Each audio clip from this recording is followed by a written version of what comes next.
بسم اللہ الرحمن الرحیم۔ السلام علیکم ورحمۃ اللہ وبرکاتہ۔ جب تم ایسے ہو جاؤ تمہارے غم بڑھ جائیں تو رسول اللہ صلی اللہ علیہ وآلہ وسلم کے اس فرمان پر عمل کرو۔ جب تم ایسے ہو جاؤ کہ تمہارے غم بڑھ جائیں اور تم ان غموں کو ختم کرنا چاہو تو مجھ پر درود پڑھو، یہ تمہارے غموں کو ختم کرنے کے ساتھ ساتھ تمہارے گناہوں کو بھی مٹا دے گا۔ یعنی جب آپ غمگین ہوں تو رسول اللہ صلی اللہ علیہ وآلہ وسلم پر درود پڑھا کریں تو اللہ تعالیٰ کا کرم ہوگا، آپ کے غم ختم ہو جائیں گے۔ ویڈیو کو آپ ساتھ شیئر ضرور کیا کریں۔ شہادت کا مرتبہ حاصل کرنے کا 90 نسخہ۔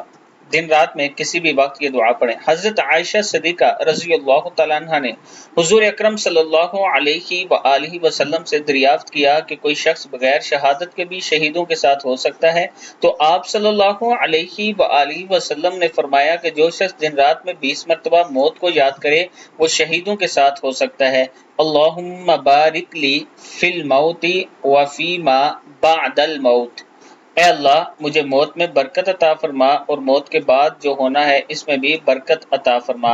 ایک حدیث شریف میں ہے کہ جو شخص 25 مرتبہ اللہم بارک لی فی الموت وفی ما بعد الموت پڑھے وہ شہادت کے درجے میں ہو سکتا ہے۔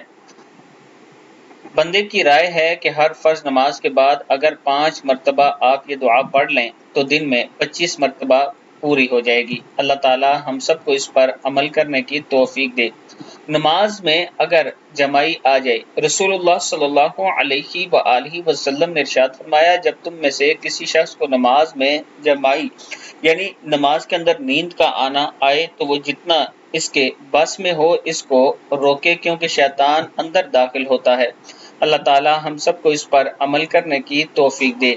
اپنے اعمال کے شر سے پناہ۔ حضرت عائشہ فرماتی ہیں آپ صلی اللہ علیہ وآلہ وسلم دعا کیا کرتے تھے اللہم انی اعوذ بک من شر ما عملت ومن شر ما لم اعمل۔ اے اللہ جو میں نے کیا اس کے شر سے اور جو میں نے نہیں کیا اس کے شر سے تیری پناہ مانگتا ہوں۔ اس کے ساتھ میں اپنے دوستوں سے گزارش کروں گا کہ ویڈیو کو آگے ضرور اپنے دوستوں کے ساتھ شیئر کیا کریں، اور اگر آپ راولپنڈی یا اسلام آباد میں اپنا پلاٹ آسان قسطوں پر لینا چاہتے ہیں، انسٹالمنٹ پر لینا چاہتے ہیں تو یہ میرا واٹس ایپ نمبر ہے، آپ مجھ سے ضرور رابطہ